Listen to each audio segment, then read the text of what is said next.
¿Cómo le va? ¿Cómo está? Muy buenos días. Estamos en Apuntes Parlamentarios nuevamente. Soy Kenvir Puente y el día de hoy vamos a platicar sobre un tema muy interesante que es el federalismo y el Congreso.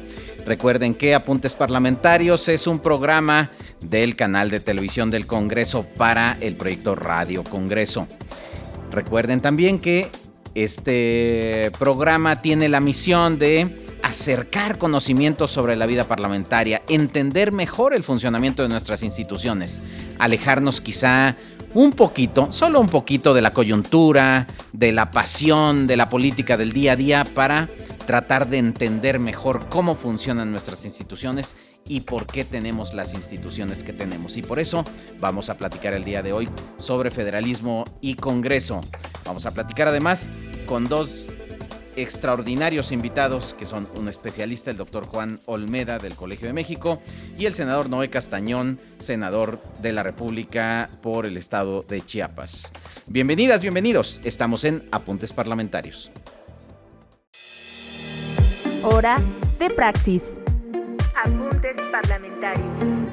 Bien, pues tenemos a nuestro invitado. Empezaremos platicando con el doctor Juan Olmeda. Permítanme presentárselo. El doctor Juan Olmeda es doctor en ciencia política por la Universidad de Northwestern de Estados Unidos y maestro en ciencia política.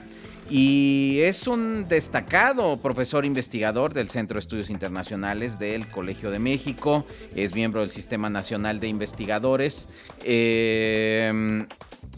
Además, recientemente ha publicado un libro del cual seguramente nos platicará ahora, que se llama La Unión hace la fuerza en interrogantes, que es una investigación sobre la política de la acción colectiva de los gobernadores de Argentina, Brasil y México. Así que, como verán, es un especialista en temas de relaciones ejecutivo y legislativo y además de los gobiernos subnacionales con los gobiernos nacionales. Doctor Juan Olmeda, bienvenido a Apuntes Parlamentarios. Hola, un gusto estar aquí, Kenvir. Bueno, pues lo primero que tendríamos que pensar es que cuando hablamos de federalismo y Congreso son como dos grandes conceptos de la teoría política, de qué es el Congreso, qué es la representación política, sus características, pero por otro lado, y pareciera como que no se tocan, el federalismo, que es como una forma de organización del poder a nivel territorial. Y quizá en México tengamos muy incorporada la noción de federalismo porque tenemos una larga tradición constitucional federalista. De hecho, durante siglos hemos tenido los debates entre los centralistas y los federalistas. Nuestras distintas constituciones han tenido debates intensos sobre la definición de tener un carácter centralista o federalista. De hecho, la historia del siglo XIX en México, justo uno de los temas centrales de las tensiones políticas en los distintos proyectos constitucionales giraba en torno al centralismo o el federalismo, ¿no? Más incluso en ocasiones que entre conservadores y liberales, pero bueno, es uno de los temas. Y hoy en día, pues lo que tenemos es que nuestro artículo 40 constitucional es que dice literalmente que es voluntad del pueblo mexicano constituirse en una república representativa, democrática, laica y federal, compuesta por estados libres y soberanos en todo lo concerniente a su régimen interior y por la Ciudad de México, unidos en una federación establecida según los principios de esta ley fundamental, dice el artículo 40 constitucional, lo cual nos dice muchísimo, pero no nos aclara algunas cosas. Tenemos muchos estados federales en el mundo, no tantos, por cierto, es más la excepción que la regla.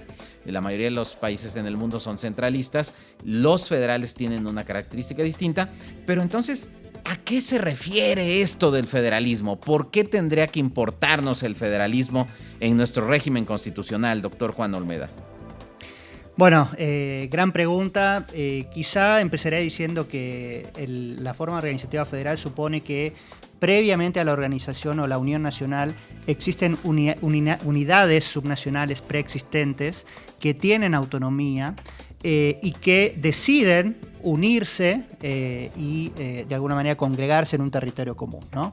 Ahora, esta cuestión de la autonomía es central porque justamente en los sistemas federales un principio fundamental y básico es que esta autonomía de las unidades subnacionales está inscrita en la Constitución y entonces el gobierno central o el gobierno federal no puede invadir o intervenir en asuntos que son propios de estas unidades subnacionales, a estas unidades se les otorgan facultades para decidir quiénes las van a gobernar, establecer la forma en la que se van a elegir estas autoridades, tienen, depende el caso, ¿no? Pero tienen autonomía para establecer su normativa propia, etcétera, etcétera.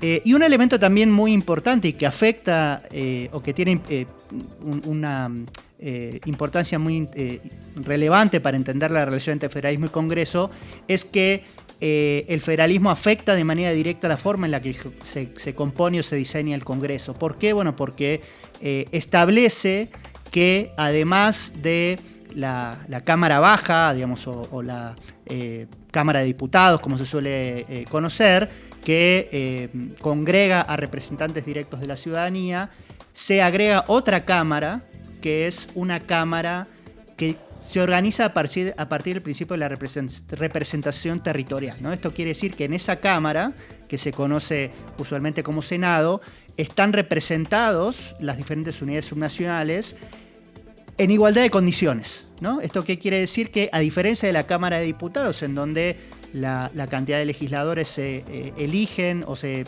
establecen de acuerdo a la población de los diferentes territorios, en el Senado las diferentes unidades subnacionales tienen igualdad cantidad de senadores, ¿no? ¿Y esto para qué es? Bueno, para de alguna manera establecer que la voz de todas las unidades tenga peso y que entonces en las leyes, las normativas que se aprueben a través del Congreso, ninguna unidad subnacional sienta que han sido de alguna manera violados sus principios o sus expectativas respecto de lo que debe contener esta normativa. A ver, pero entonces has abierto distintas puertas de por dónde abordar este complejo diseño institucional, porque claro, yo creo que un régimen federal hace más compleja la gobernanza en la medida en que son más actores los que participan en las funciones y las tareas no solo administrativas, sino las distintas responsabilidades políticas en los distintos niveles. En México incluso, como ustedes saben, tenemos 3 niveles además, o 3 órdenes, que son el federal, el estatal y el municipal, o incluso en algunos casos hasta un cuarto. Pero lo interesante que nos plantea el doctor Olmeda es que el diseño federal afecta nuestra representación, afecta a las instituciones representativas, porque de esa forma se va a moldear cómo somos representados y cómo se tutelan los principios constitucionales. Por un lado, tenemos entonces la misma Constitución, así lo establece en el artículo 50, que el poder legislativo se deposita en un Congreso General que se divide en 2 cámaras, una de diputados y otra de senadores. Y entonces la de diputados se compone por representantes de la nación, que son electos en su totalidad cada 3 años, ahora pueden ser reelectos, y están integrados por 300 diputados de mayoría relativa y 200 de representación proporcional, dependiendo, digamos, del número de habitantes que haya en cada, digamos, territorio, circunscripción. Ahora, cuando hablamos del Senado, esto cambia. Y la primera pregunta que nos haríamos es, ¿por qué entonces en un país con entidades tan pobladas como el Estado de México, Jalisco, Ciudad de México, Veracruz, no sé, ¿por qué tendrían que tener la misma representación que estados que son mucho más pequeños como Tlaxcala, Colima, entidades mucho más pequeñas, no solo en cuanto a territorio, sino también en cuanto a población? Y lo que nos decías es que eso permite que no haya sesgos. ¿Qué se busca qué se busca evitar con esta forma de elección de los distintos representantes en la segunda cámara? Bueno, es un gran tema, ¿no? Y un tema muy discutido. Y de alguna manera, bueno, es un principio que las distintas constituciones federales retoman de la Constitución norteamericana, que fue la primera o una de las primeras que planteó esta forma de organización.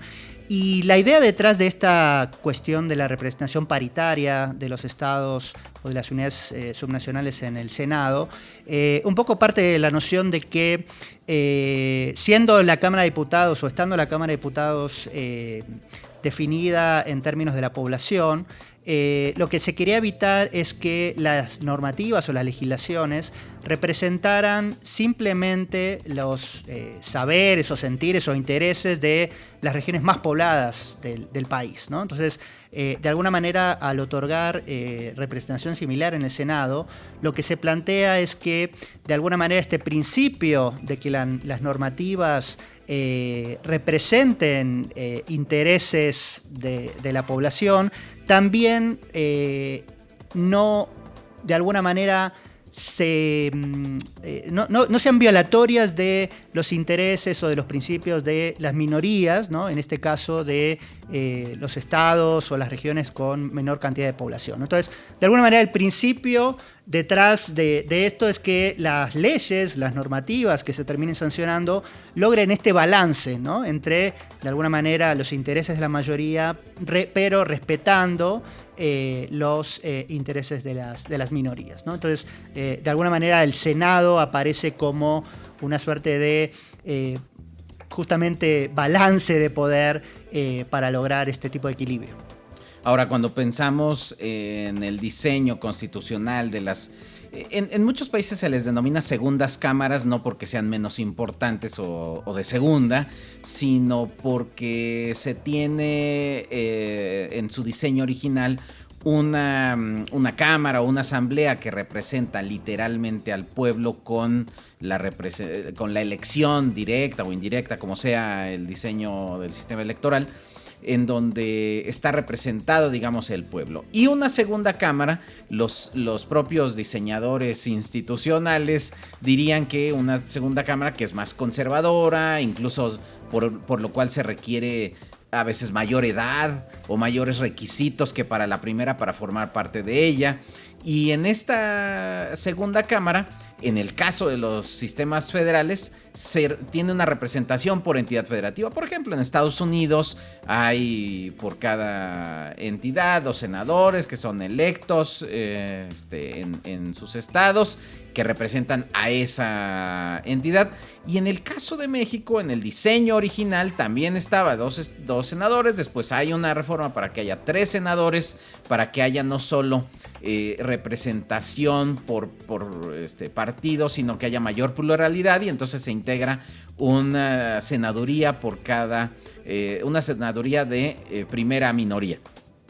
Pero después algo pasa, que hay una nueva reforma electoral en el que se crea un listado de representación proporcional para elegir a los senadores. ¿Hay algún otro? Primero, tu opinión sobre este, digamos, último rediseño, pero más que sobre este rediseño, si existe otro esquema parecido. Tú eres especialista en representación política en distintas partes del mundo. ¿Nos pudieras hablar del caso de Argentina, de Brasil? Es decir, ¿hay alguna forma que se parezca a esto que hemos decidido en el caso de México? En el caso de los federalismos latinoamericanos, no, digamos, ¿no? El Senado sigue estando organizado a partir de esta representación paritaria, ¿no? O sea, no existen los senadores por representación proporcional elegidos aparte en un distrito único que abarca todo el territorio del país. Eso así, digamos, es una innovación mexicana bastante particular, ¿no? Y que de alguna manera vendría a romper este principio de la representación paritaria de los territorios o de los estados. Pero me gustaría, a partir de lo que planteas, aclarar una cuestión importante, ¿no? Y es que en los modelos originales de los países federales, la elección de los senadores no era a través del voto, digamos, ¿no? Era una representación o por los ejecutivos de las provincias, de los estados, o por las legislaturas de estos estados, y entonces de alguna manera los senadores no aparecían directamente como representantes de la población, sino representantes de las instituciones de sus estados, ¿no? Entonces, ese es un punto importante, y es importante aclarar que digamos, este principio se fue reformando en casi todos los países federales, y ahora, digamos, los senadores se eligen de manera directa por parte de la población, algo que, como digo, no ocurría en un inicio. Y lo que sí han incorporado distintos países, ¿no? En el caso de Argentina se ha dado una reforma similar como la que tú comentabas para el caso mexicano, es que no solamente, o mejor dicho, que se ha ampliado el número de senadores para que se incorpore representantes de las fuerzas políticas minoritarias en esas regiones o en esas provincias, ¿no? Entonces, lo que se aplica es este principio que tú mencionabas de que habiendo 3 senadores, por ejemplo, los 2 primeros van para el partido que obtiene mayor cantidad de votos y el tercero o la tercera para la segunda fuerza política, con la idea de que el Senado de alguna manera logre una representación mucho más plural, ¿no? Porque lo que sucedía, no solamente en el caso de México, es que los senadores tendían a ser de una misma fuerza política, ¿no? Y estaba ahí la duda de si entonces realmente estaban representando a los intereses de todo su territorio o más bien solo a los intereses de la mayoría política circunstancial que los había electo, ¿no? Y yendo al último punto, el tema de los senadores de representación proporcional, como decía, es una diferencia importante entre la forma de elección del Congreso mexicano y de los otros países federales de las Américas, diría. Y ahí sí, evidentemente, genera o trajo una transformación que de alguna manera pone en duda esta idea de que el Senado realmente sigue siendo la Cámara que representa verdaderamente los intereses territoriales, o más bien ya es una Cámara que con otro tipo de fórmulas de alguna manera representa más bien las mayorías políticas circunstanciales que los verdaderos intereses territoriales. Claro, porque uno pensaría que esta representación es como si tuviéramos un modelo de representación pura, pero hay agentes intervinientes, y los agentes pues son los partidos políticos, el sistema electoral, y para ser candidato, es decir, mediante este sistema electoral en el que se eligen directamente, pues bueno, tienes que pasar el filtro de que un partido político te postule y que alcances un escaño a través de ese partido, y al final pues la representación que tú ejerces está condicionada a tu relación con tu propio partido también, ¿no? Entonces, pero bueno, eso también sucede en la Cámara Baja, es decir, podemos decir, ¿son los representantes del pueblo? Sí, pero están organizados a través de partidos políticos y realmente pues representan también a los intereses de sus propios partidos políticos. Más bien lo que tratan de hacer los propios partidos es tratar de armonizar lo más posible su agenda con la de el electorado para tener mayor rendimiento electoral en las siguientes elecciones, ¿no? Totalmente.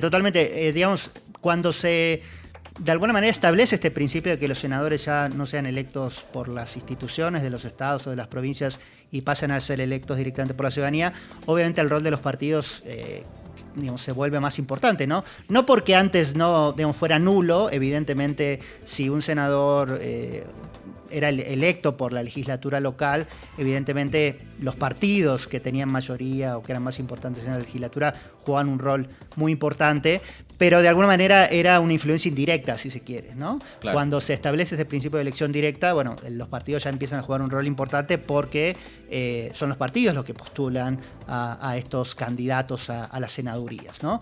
Y de nuevo, una vez que estos candidatos o candidatas son electos, también evidentemente se agrupan o se integran dentro de un bloque partidario en el Senado, digamos, ¿no? Entonces, creo que es un tema que ha sido muy discutido también en los otros casos federales de América Latina, ¿no? En qué medida en el Congreso influyen o no los intereses territoriales o los intereses partidarios, ¿no? A qué prestan más atención no solamente los senadores, sino también los diputados. Y ha habido, digamos, como respuestas diferentes en diferentes momentos del tiempo, ¿no? En el caso de Argentina y Brasil, por mucho tiempo se creyó que los intereses territoriales eran muy preponderantes, pero ha habido luego otros estudios, otros trabajos que plantean que la disciplina partidaria o las lealtades partidarias en realidad juegan un rol muy influyente, ¿no? Claro, bueno, hay dos cosas sobre lo que quería preguntarte antes de que nos vayamos a un corte y que regresemos a hablar también de tu libro.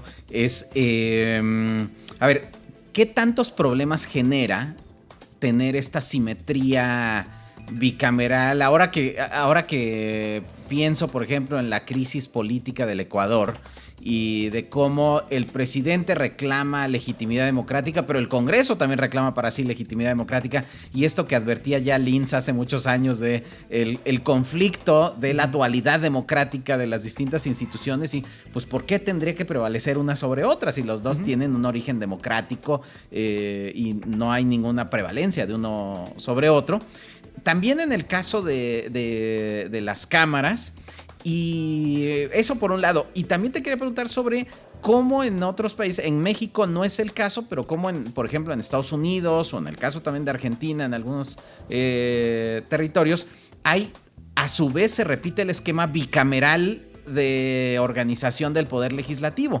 ¿Tiene esto alguna utilidad o sobre todo vinculación con el federalismo o es por otras razones? Bueno, a ver, respecto a la primera cuestión, obviamente esta mayor complejidad genera que, digamos, los procesos para, digamos, tratamiento y aprobación de las leyes sean más complejos, valga la redundancia, ¿no? Es decir, hay mayores actores involucrados, y esto que implica, bueno, que hay que superar diferentes obstáculos hasta lograr que una ley, una normativa sea aprobada. En el caso, digamos, del Senado, un poco lo que se ha planteado, Estepan, digamos, ha un poco hecho hincapié en esto, ¿no? Es que lo que sucede o lo que puede suceder existiendo el Senado es que si un conjunto de senadores que representa a, digamos, una cantidad no muy grande de provincias o unidades subnacionales logra organizarse, se puede constituir en un actor de veto, ¿no? Que impida que las normativas, los proyectos que se están discutiendo pasen en esa instancia.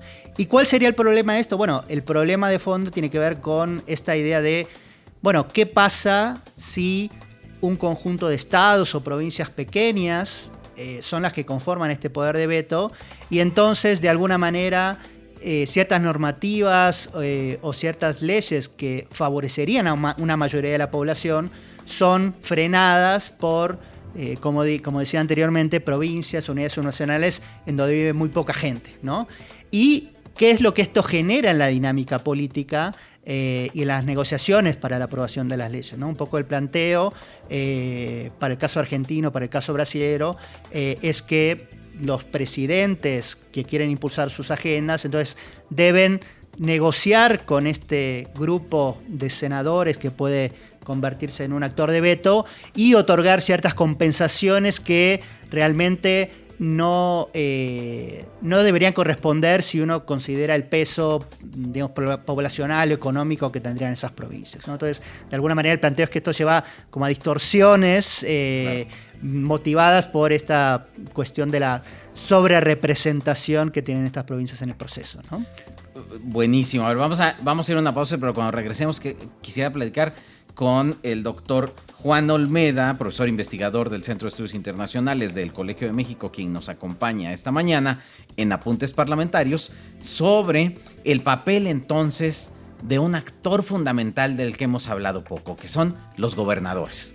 Es decir, los gobernadores pareciera, y aquí en México durante muchos años se pensó que los gobernadores eran algo así como al revés de un régimen federal, eran más bien como embajadores del centro, ¿no? Eran representantes del Ejecutivo que enviaba a partir de distintas razones en las que el poder se centralizó en el presidente de la República y que los gobernadores, digamos, no velaban por los intereses locales, sino que más bien eran enviados del centro para administrar las entidades federativas. Pero esto cambió en la medida en que obtuvieron mayores grados de autonomía. Y eso revitalizó el federalismo. Hoy pensemos en las gobernaturas, pues los gobernadores y gobernadoras son un actor político fundamental de este país, pero también de otros países. Y quisiera que nos platicaras cómo funcionan otros países y por qué la unión hace la fuerza para explicar los movimientos estratégicos de los gobernadores de América Latina con relación al poder presidencial y también con el Congreso. Vamos a una pausa, regresamos, estamos en Apuntes Parlamentarios. Regresamos a Apuntes Parlamentarios en Radio Congreso, una producción del canal del Congreso. Bueno, estamos platicando sobre los distintos arreglos institucionales que existen en América Latina, en el mundo. Bueno, platicábamos también del caso de Estados Unidos, los regímenes federales, es decir, cómo se organiza el poder a nivel territorial. Y hablábamos de que también hay un actor fundamental que es el gobernador o gobernadora, ¿no? ¿Por qué es tan importante? Uno puede decir, bueno, pues es quien gobierna a nivel local. Sí, pero no solo gobierna a nivel local, sino que también su actuación es estratégica en la interlocución con el gobierno federal. ¿Cómo se articulan esos intereses? Tú lo estudiaste en tu libro, La Unión hace la fuerza. Bueno, como tú decías, los gobernadores son actores centrales en los arreglos federales.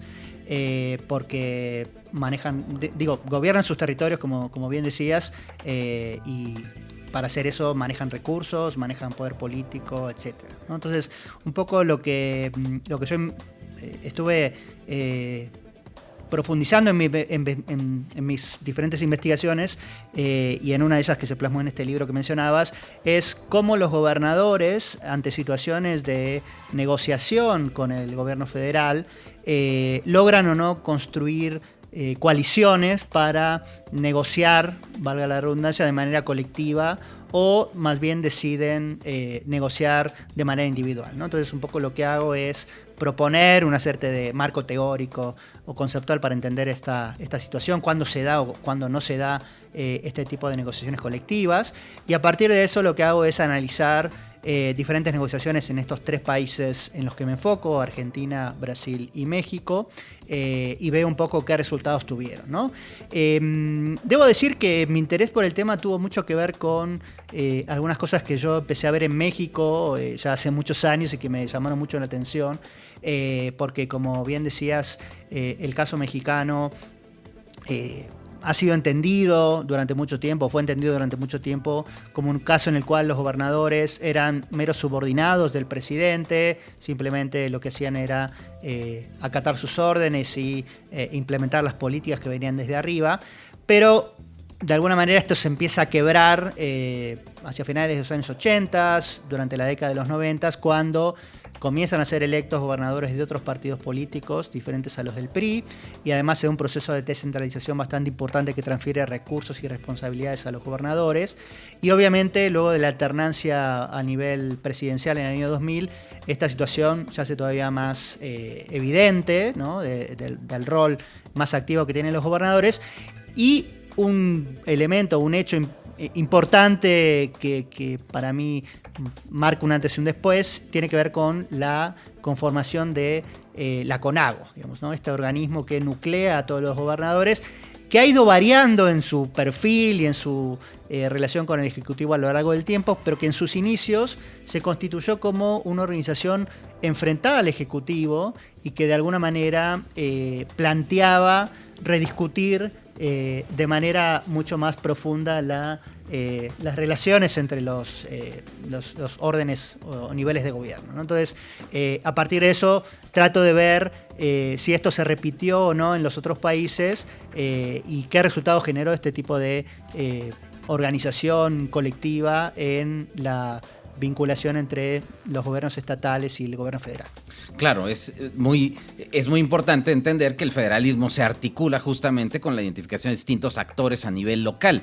Los gobernadores como un actor muy importante, o por ejemplo los congresos locales, es decir, que juegan un papel muy importante. Justo para hablar de este tema, tenemos también como invitado esta mañana al senador Noé Castañón, quien además no solo es un muy destacado legislador de la República, es senador por el estado de Chiapas, y que yo destacaría que además fue presidente del Congreso local de Chiapas, y que con esa experiencia, con esa trayectoria nos puede hablar de lo importante, y a él ha sido testigo. Bueno, es un senador por supuesto muy joven, pero nos puede platicar cómo se ha transformado el papel de las entidades federativas y del papel tan importante que ahora tienen frente a las distintas épocas y también del estilo de los poderes presidenciales.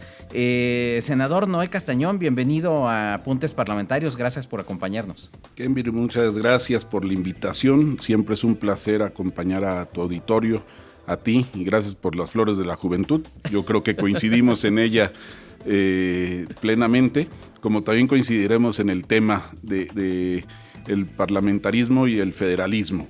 Sin duda, parte hoy México de una nueva realidad. Lo estamos viendo precisamente con un mecanismo constitucional hay que entender, nuestra constitución es una constitución rígida con un mecanismo bastante complejo para hacerle modificaciones, que implica no solamente las votaciones calificadas en ambas cámaras federales, sino un requisito adicional, que es que cualquier modificación constitucional vaya con el beneplácito de la aprobación de por lo menos el 50% de las legislaturas locales, de las legislaturas subnacionales. Y esto hace más complicado el cambio.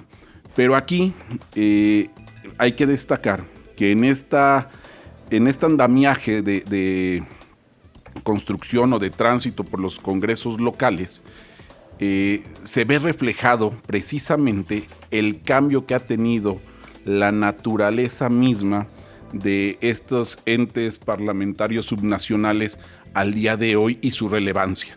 Porque en las reformas constitucionales, como te digo, se requiere el 50% de aprobación, que es una aprobación sobre sí o no, nada más. Claro. Y no busca una motivación o una fundamentación razonada de el beneplácito o el rechazo a estas reformas. Y esto no era así, porque nuestro plan federalista se asumía que las entidades locales, sus parlamentos, simplemente podrían opinar sobre estoy de acuerdo o no estoy de acuerdo, y no sobre la materia o el fondo de lo que se consultaba. Al día de hoy yo creo que ha cambiado. Los debates que se están dando en las entidades subnacionales, en los parlamentos subnacionales, sobre cambios constitucionales, aunque sigan siendo simplemente en resolver sobre aprobación o negativa, ya traen un contenido bastante importante que suple la materia en tema de argumentación que puede ayudar a esa conformación federalista, a esa visión real de la construcción del federalismo desde lo local hacia lo nacional, y no como durante muchos años estuvimos imponiendo voluntades de lo central a lo regional. Creo que esto es un síntoma distintivo de una democracia que va madurando, de una democracia que busca la consolidación de un plan federal, y a mí me encanta hablar del tema, más aquí en el Senado de la República, donde tiene sede estos estudios de Canal de Congreso y Radio Congreso, puesto que esta es la casa del federalismo, y que si bien tiene desnaturalizada también con la creación de la representación. Para allá íbamos, ya te adelantaste a la pregunta, pero justamente para allá íbamos. Es el tema, ¿no? La naturaleza misma del Senado es esa representación subnacional para la construcción de la agenda legislativa, la agenda normativa nacional. Creo que hoy día el federalismo en México está en un buen momento, no ha llegado a consolidarse, pero sí está en vías de consecución de lo que sería un escenario ideal para, como estamos viéndole la identidad que tenemos con otros estados federales y el reconocimiento a las causas regionales y a los temas regionales por la diferencia que pueda haber, simplemente, y diciéndolo de manera sencilla para que todos lo entendamos, por la diferencia geográfica que pueda haber entre un Baja California y un Chiapas, por ejemplo. Claro que el diseño constitucional va a garantizar que se proteja el pacto federal, y lo que poníamos como pregunta es qué tanto se desnaturaliza con la incorporación de la representación proporcional en este listado, que por otro lado también habría que decir, se gana en cuanto a pluralidad, es decir, justo por eso se introduce, se gana pluralidad del Senado, pero quizá ya no queda claro si es el órgano que solamente protege el pacto federal. Y la otra pregunta que les quería hacer a ambos, a doctor Juan Olmeda, profesor investigador del Colegio de México, senador Noé Castañón, senador de la República por el estado de Chiapas, es... Pero entonces, al final pareciera como que ambas cámaras pueden entrar como en conflicto de dualidad democrática, es decir, las dos tienen la misma legitimidad democrática, es decir, las dos son electas, las dos tienen... Esta simetría entre las cámaras no genera un potencial, que de hecho lo hemos visto, conflicto de relaciones entre las cámaras. En algunos países se resuelve creando, no sé, pienso en Estados Unidos, se resuelve creando una comisión bicameral con senadores y diputados, y decir, pónganse de acuerdo y resuélvanlo. En otros países prevalece la opinión de la Cámara Baja y se dice, el Senado solo puede retrasar la decisión, pero prevalece la de diputados. Pero aquí en México tenemos el artículo 72, que es como de va para allá y va para acá, y se tienen que poner de acuerdo porque si no muere el asunto. ¿Qué tanto nuestra Constitución nos ata de manos a la cooperación entre las cámaras del Congreso? No sé si quiera tomar la palabra. Juan, si me permiten, a ver, yo soy un amplio crítico de la figura de la representación proporcional en la lista nacional que se tiene para el Senado, a diferencia de las listas por circunscripciones que tiene la Cámara de Diputados Federal, precisamente por la naturaleza en la creación del Senado en el Estado federal y democrático que estamos, que es una naturaleza de representación de las entidades subnacionales para la consolidación del pacto federal.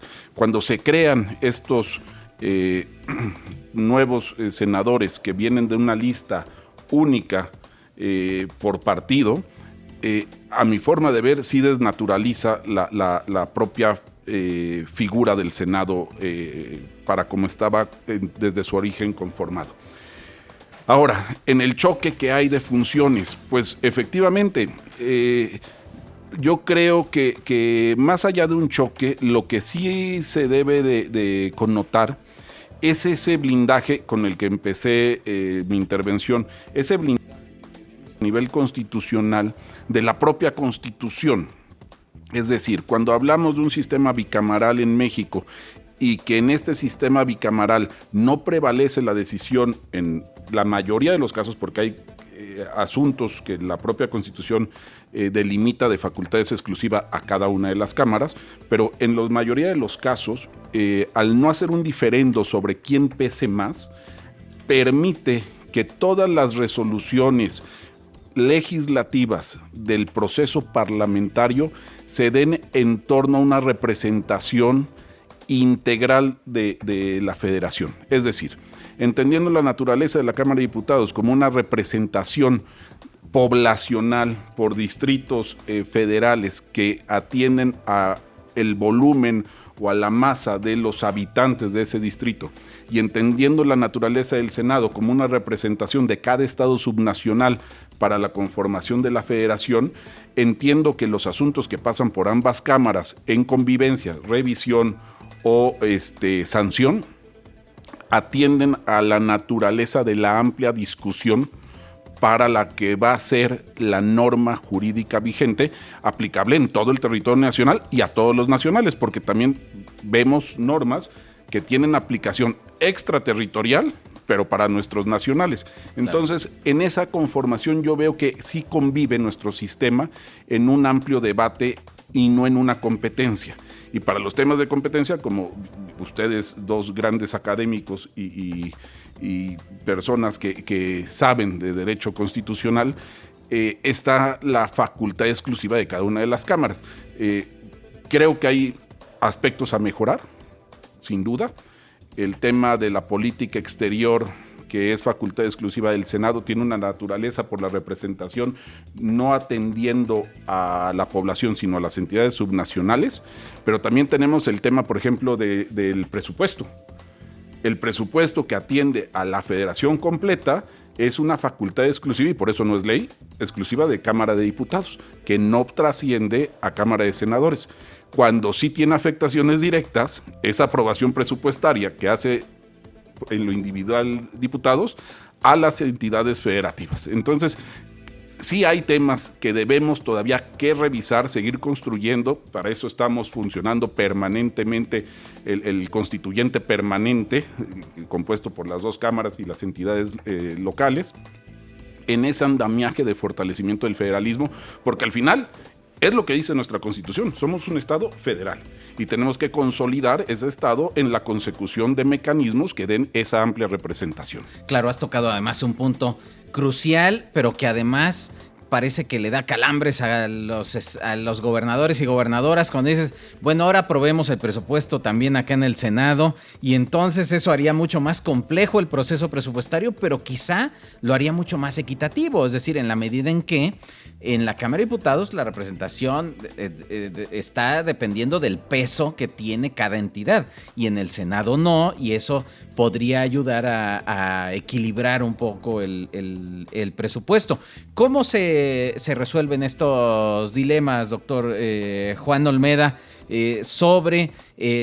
ahorita me haces pensar, a partir de la intervención del senador Castañón, me hace pensar en que, por ejemplo, en el presupuesto se nota muy claramente las estrategias de los gobernadores.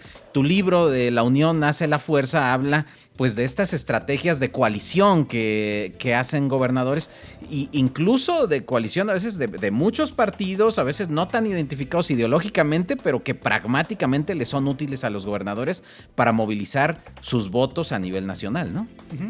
Sí, digamos, la discusión del presupuesto obviamente es el gran tema, digamos, ¿no? Y ahí un poco lo que vemos es que, digamos, obviamente los gobernadores intervienen de diferente manera, ¿no? De manera indirecta y de manera directa también, digamos, viniendo a presentar sus reclamos, sus solicitudes a la Cámara. Y, digamos, creo que sin duda incorporar al Senado a la discusión del presupuesto, digamos, de los egresos fundamentalmente, generaría a lo mejor una dinámica diferente, pero que podría dar lugar a ciertas distorsiones al mismo tiempo, ¿no? En el sentido de lo que platicábamos en un inicio, de que, digamos, esta cuestión de que bueno, en el caso mexicano, como ya hemos mencionado y discutido, el tema de los senadores proporcionales genera ahí una distorsión, pero el hecho de que cada estado tenga, digamos, igual cantidad de senadores, sin importar su peso económico, su población, etcétera, puede llevar a que, a lo mejor, para que se logre aprobar el presupuesto, se tenga que otorgar concesiones desmedidas a lo mejor a estados o, digamos, unidades subnacionales que no tienen un peso económico, un peso poblacional tan fuerte, ¿no? Y esto es un poco lo que muestra la dinámica de otros países federales de América Latina, en donde, bueno, ciertas provincias o ciertos estados con pequeño peso obtienen estas prebendas muy importantes justamente porque pueden convertirse en actores de veto, y esto puede generar otros problemas. Quiero decir, el caso mexicano es particular también en el sentido de la votación del presupuesto. Puede tener sus problemas, pero también puede tener sus virtudes y sus beneficios, ¿no? Pero en Argentina y en Brasil también se vota solamente en la Cámara Baja el presupuesto. Se vota en las dos cámaras. El presupuesto se vota en dos cámaras. Exactamente, sí. Lo cual resultaría, no les demos ideas ahorita, porque si no, podemos ahorita reformar la Constitución y de por sí construir... No, por favor. construir mayorías. Ya casi nos vamos, estamos por terminar nuestro programa de apuntes parlamentarios. ellos. Entonces, con sus dificultades y con todo lo que vemos, al menos creemos que este arreglo constitucional federal sigue siendo útil y más bien lo que falta es darle incluso mayor dinamismo a las entidades. Que no regresemos a la época en que los gobernadores eran embajadores del centro, sino que la pluralidad a la que hemos llegado pues se refleje también con ciertos grados de autonomía, lo cual en el contexto actual es complicado por las amplias mayorías de la correlación actual de fuerzas, pero es muy importante que se consolide esta autonomía de las entidades federativas, ¿no? Sin duda, a ver, y hay que ser puntual en esto y enfático. Hoy tenemos una crisis del federalismo en un Estado federal en construcción y fortalecimiento del federalismo. Claro. Así de ilógico como suena, es lo que está pasando. Y esto es derivado precisamente de lo que bien apuntas. Las entidades federativas, todas, buscan un reconocimiento a sus programas y a sus planteamientos de gobierno, pero se encuentran a la vez limitadas cuando son de la misma extracción política los gobiernos subnacionales y atienden a una complejidad y sumisión política de la fuerza que les abandera o que les ayudó a lograr el triunfo electoral. Y entonces ahí viene el paradigma, ahí viene la contradicción per se, porque entonces estamos en un estado federal con gobernadores actuando nuevamente en esa gestión centralista, pero por intereses políticos. Y ahí es donde también se desnaturaliza la figura de la gestión subnacional como un ejercicio de reconocimiento de lo local hacia lo federal, pues atiende a cuestiones políticas que no deberían de ser el común denominador o la constante de ningún gobierno subnacional. Si bien el sistema de partidos nos ayuda y está probado que es lo menos malo, pero es en el acceso al ejercicio del gobierno, lo cierto es de que también este ejercicio no puede estar subvencionado moralmente o ideológicamente a una fuerza política, porque el Estado, las entidades subnacionales tienen una pluralidad y esa pluralidad tiene que ser gestada, claro, y gestionada por quien lleva al mando la administración pública de manera plural, no simplemente con sesgos. Y ahí insisto yo mucho, yo soy legislador de Chiapas y no podemos ver la identidad en el desarrollo, un plan de gobierno trazado para Chiapas en identidad a lo que es un Nuevo León. Simplemente porque vivimos realidades diametralmente opuestas, no solo geográficamente, sino de desarrollo, de infraestructura, planes de programas. Tiene que fortalecerse sin duda alguna el federalismo desde lo local y tenemos que dar ese paso. Claro que nos puede ocasionar, como en el tema presupuestario, discrepancias fuertes, pero también podría ser una necesidad de cierta equidad que nos llegara a beneficiar. Como todo, es prueba y error, ¿no?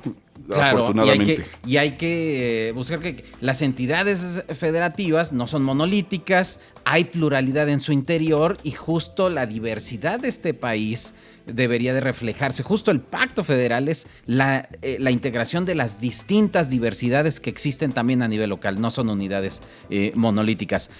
Doctor Juan Olmeda, nos has platicado sobre tu libro La Unión hace la fuerza, que es un estudio sobre la política de acción colectiva de los gobernadores en Argentina, Brasil y México.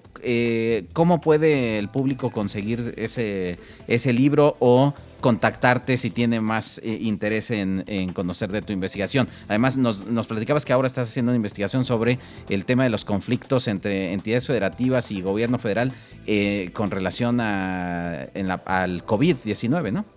Sí, exactamente. Bueno, el libro se puede comprar en línea en la página del Colegio de México, colmex.mx, ahí van a la parte de publicaciones y la pueden adquirir. También pueden encontrar ahí mis datos de contacto en la página del colegio en el Centro de Estudios Internacionales. Y sí, como bien decías, este es un tema que a mí me interesa, me ha interesado, me interesa y me sigue interesando. Y estoy trabajando ahora en una investigación que trata de ver un poco durante la situación de la pandemia cómo se dio la relación entre gobiernos subnacionales y el gobierno federal en estos 3 países de América Latina y en particular en qué situaciones se generan conflictos entre los gobernadores y los presidentes o los ministros del área de salud en este contexto respecto de qué se debía hacer para atender la pandemia, ¿no? Así que espero pronto estar contándoles más sobre eso. Gracias por haber estado con nosotros, doctor Juan Olmeda, profesor investigador del Colegio de México. Senador Noé Castañón, muchísimas gracias por haber estado con nosotros. Sabemos de tu apretada agenda, tienes mesa directiva, tienes comisión permanente, después te volvemos a invitar para que nos platiques sobre la comisión permanente. ¿Dónde pueden contactarte todos, no solo tus electores, sino tus seguidores, tus fans y etcétera, etcétera? Muchas gracias. Sí, pues en las redes sociales, que es lo de hoy, para el contacto más directo y más federal que pueda haber. Sin duda, Twitter, @NoéCastanonR, Instagram, @NoéCastanon. Es federal, pero no incluye la castellanización del idioma con la ñ, entonces no. Noé Castanón, y en el Facebook Noé Castañón Ramírez, ahí sí. Ahí sí. Y siempre muy agradecido de participar en estos espacios de intelecto, de intercambio de ideas y de nociones profundas sobre el parlamentarismo y la democracia mexicana. Muchísimas gracias, senador Noé Castañón, doctor Juan Olmeda. Nos vamos, esto fue Apuntes Parlamentarios, yo soy Kenvir Puente, le agradezco en la producción a Liliana Hernández, Lourdes Ruiz, en la operación a Sergio Vargas, Camila Altamirano en el servicio social, asistente Karen Garduño. Nos vemos la próxima, recuerden escucharnos miércoles y viernes, 10 de la mañana.